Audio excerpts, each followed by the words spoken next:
Indo British advanced pain clinic నొప్పి మాయం surgery దూరం ఫర్ అపాయింట్మెంట్స్ 9155515563.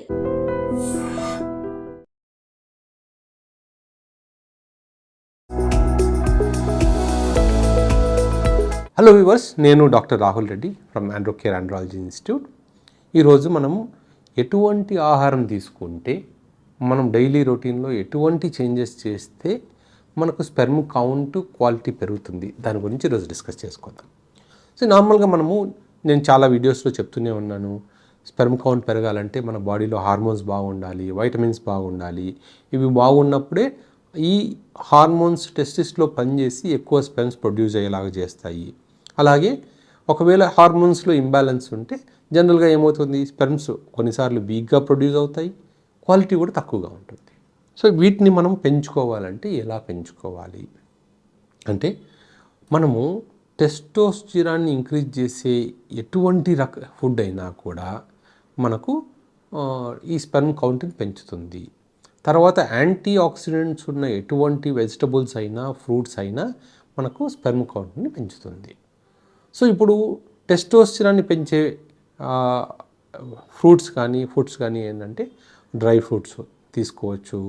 జనరల్గా ఈ క్యాష్యూ, బాదం, పిస్తా ఇవి తీసుకున్నా కూడా మనకు టెస్టోస్టిరాన్ పెరుగుతుంది. డేట్స్ తీసుకున్నా మంచిది, టెస్టోస్టిరాన్ పెరుగుతుంది. అలాగే వాటర్మిలన్, పొమోగ్రనేట్, బనానా ఇలాంటివి తీసుకున్నా కూడా మనకు టెస్టోస్టిరాన్ పెరుగుతుంది, దానివల్ల స్పెర్మ్ కౌంట్ కూడా పెరుగుతుంది. అలాగే స్ప్రౌట్స్ తీసుకోవచ్చు. సో ఇవి కాకుండా యాంటీ ఆక్సిడెంట్స్ ఎక్కువగా ఉన్న ఫుడ్స్, యాంటీ ఆక్సిడెంట్స్ ఎక్కువగా ఉన్నవి ఏంటంటే అన్ని coloured vegetables and coloured fruits. మనకి ఎప్పుడైతే అన్ని కలర్గా కనిపిస్తాయో వాటిల్లో అన్నిట్లో యాంటీ ఆక్సిడెంట్స్ బాగున్నట్టు. అంటే ఇప్పుడు మీరు టొమాటోస్ తీసుకోండి, తర్వాత బీట్రూట్ తీసుకోండి, క్యారెట్ తీసుకోండి, వీటిల్లో మంచి యాంటీ ఆక్సిడెంట్స్ ఉంటాయి. అలాగే ఫ్రూట్స్లో ఆరెంజెస్ కానీ, లెమన్ కానీ, సిట్రస్ ఫ్రూట్స్, అన్ని సిట్రస్ ఫ్రూట్స్, తర్వాత ఇప్పుడు కొత్తగా వచ్చిన డ్రాగన్ ఫ్రూట్స్ అంటాము, తర్వాత బెర్రీస్, అన్ని రకాల బెర్రీస్, స్ట్రాబెర్రీస్ కానీ, వైల్డ్ బెర్రీస్ కానీ, బెర్రీ ఫ్రూట్స్, తర్వాత పొమోగ్రనేట్స్, వాటర్మిలన్, ఇవి కూడా అన్ని కలర్డ్ ఫ్రూట్స్ అండ్ వెజిటబుల్స్లో కూడా యాంటీ ఆక్సిడెంట్స్ బాగుంటాయి. ఈ యాంటీ ఆక్సిడెంట్స్ బాగున్న ఏ ఫుడ్ అయినా సరే స్పెర్మ్ కౌంట్ని ఇంక్రీజ్ చేస్తుంది. తర్వాత మనం ఇంకొక విషయం ఏంటంటే, ఎటువంటి ఫుడ్స్ తీసుకోకూడదు. ఇప్పుడు మనం ఏ ఫుడ్స్ తీసుకోవాలో మనం చెప్పాం కదా, కొన్ని రకాల ఫుడ్స్ వల్ల స్పెర్మ్ కౌంట్ తగ్గుతుంది. అవి ఏంటి అంటే జంక్ ఫుడ్స్. తర్వాత జంక్ ఫుడ్స్ని మేము 2 వేస్లో క్లాసిఫై చేస్తాం. ఒకటి పిజ్జాస్, బర్గర్స్, దాంట్లో ఆర్టిఫిషియల్ ఫ్యాట్స్ అవి మిక్స్ చేసినవి అంటాం.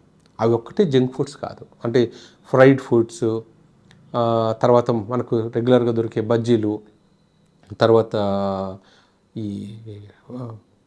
ఫ్రెంచ్ ఫ్రైస్, ఇవి మాత్రమే జంక్ ఫుడ్ కాదు. మనం బయట తినే ఫుడ్స్లో అంటే మనకు ఏ ఆయిల్ వాడారో తెలియని ఫుడ్స్, ఎటువంటి కూరగాయలు వాడారో తెలియని ఫుడ్స్, తర్వాత అసలు కూరగాయల్ని వాష్ చేయకుండా వంట వండడం.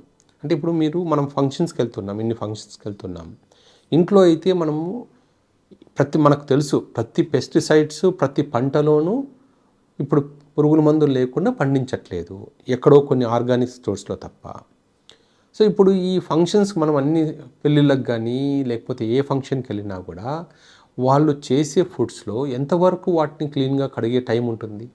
వాళ్ళు అలా పైప్తో అలా పైన వాటర్ పెట్టేసి అదే కూరగాయలని కడిగేసి మనం వంట చేస్తున్నారు. కానీ దాంట్లో పెస్టిసైడ్స్ ఎఫెక్ట్స్ పోయాయా అంటే లేదు. ఉడకపెడుతున్నారు కాబట్టి పోయాయా అంటే జనరల్గా అయితే ఏదైనా క్రిములు అయితే పోతాయి, కానీ ఈ పెస్టిసైడ్ ఎఫెక్ట్ కానీ ఫర్టిలైజర్ ఎఫెక్ట్ కానీ ఎంత ఉడికించినా కూడా అది అలాగే ఉంటుంది. సో అది మనం తింటున్నాం కదా. సో అందుకని ఏంటంటే బయట తినే ఫుడ్స్ని వీలైనంత వరకు తగ్గిస్తే మంచిది. రెండోది ఆయిల్స్. ఇప్పుడు మనం చాలా చూస్తూనే ఉన్నాం, ఎముకల నుంచి ఆయిల్ తీస్తున్నారు, కొన్ని రకాల కెమికల్స్ కలిపి ఆయిల్ తయారు చేస్తున్నారు. ఇప్పుడు చిన్న చిన్న హోటల్స్లో వాళ్ళకు తక్కువ బడ్జెట్లో ఫుడ్ చేయాలి అంటే వాళ్ళు ఏ ఆయిల్ వాడుతున్నారో తెలియదు.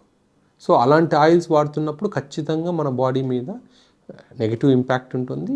అదే నెగిటివ్ ఇంపాక్ట్ మళ్ళీ స్పెర్మ్ మీద కూడా ఉంటుంది. సో వీలైనంత వరకు జంక్ ఫుడ్లో అంటే ఎక్కువ హోటల్ ఫుడ్ తినడం కానీ, ఎక్కువ కర్రీ పాయింట్స్ నుంచి తెచ్చుకునే ఫుడ్స్ కానీ వీలైనంత వరకు అవాయిడ్ చేయండి. అలాగే వీటితో పాటు స్మోకింగ్, ఆల్కహాల్, టొబాకో ఇవి చాలా ముఖ్యమైనవి. ఈ మూడిటి వల్ల కూడా స్పెర్మ్ కౌంట్ తగ్గుతుంది. పిల్లలు కావాలి, పిల్లలకు ప్లాన్ చేస్తున్నాం అనే వాళ్ళు ఈ మూడిటికి చాలా వరకు దూరంగా ఉండాలి. సో ఆల్కహాల్ అయినా అప్పుడప్పుడు ఏదో మంత్లీ వన్స్ ఏదో ఫెస్టివల్స్కి వెళ్ళినప్పుడు తీసుకోవచ్చేమో, కానీ స్మోకింగ్ డైలీ చేస్తారు కాబట్టి అది టెస్టిస్ మీద డైరెక్ట్ ఇంపాక్ట్ చూపిస్తుంది. టొబాకో ఉన్న ప్రతి ఒక్కటి అంతే. కొంతమంది టొబాకో నములుతూ ఉంటారు, గుట్కా లాంటివి, వాటి వల్ల ఇంకా చాలా ఇంపాక్ట్ ఉంటుంది. స్మోకింగ్ కన్నా 10 times ఎక్కువ ఇంపాక్ట్ ఉంటుంది. సో వ్యూవర్స్, మనము స్పెర్మ్ కౌంట్ ఏవి తింటే పెరుగుతుంది, ఏవి తినకూడదు రెండు చెప్పాం కదా. వాటితో పాటు డైలీ కొంచెంసేపు ఎక్సర్సైజ్ చేయడము, vitamin B12, vitamin D maintain చేయగలిగితే స్పెర్మ్ కౌంట్, స్పెర్మ్ ప్రొడక్షన్ చాలా బాగుంటుంది. విటమిన్ B12 ఎప్పుడు కూడా నాన్ వెజిటేరియన్ ఫుడ్స్లోనే ఎక్కువ ఉంటుంది. మీరు ఎక్కడ చూసినా కూడా సీ ఫుడ్, తర్వాత అంటే ఫిష్, ప్రాన్స్, తర్వాత ఎగ్స్, చికెన్, మటన్ వీటిలోనే విటమిన్ B12 ఎక్కువగా ఉంటుంది. వెజిటేరియన్ ఫుడ్స్లో B12 చాలా తక్కువగా ఉంటుంది. కాబట్టి ఒకవేళ మీరు ప్యూర్ వెజిటేరియన్ అయితే, ప్రెగ్నెన్సీ కోసం ట్రై చేస్తున్నారు, స్పెర్మ్ కౌంట్ తక్కువగా ఉందంటే ఒకసారి B12 టెస్ట్ చేయించుకొని, ఒకవేళ B12 తక్కువగా ఉంది అంటే బయట నుంచి B12 సప్లిమెంట్స్ టాబ్లెట్స్ తీసుకున్నా సరిపోతుంది. విటమిన్ D తక్కువగా ఉంది అంటే మీరు ఎండకు ఎక్స్పోజ్ అయితే విటమిన్ D వస్తుంది. సో అది న్యాచురల్గా టెస్టోస్టెరాన్ ఇంక్రీజ్ చేయగలుగుతుంది. So thank you.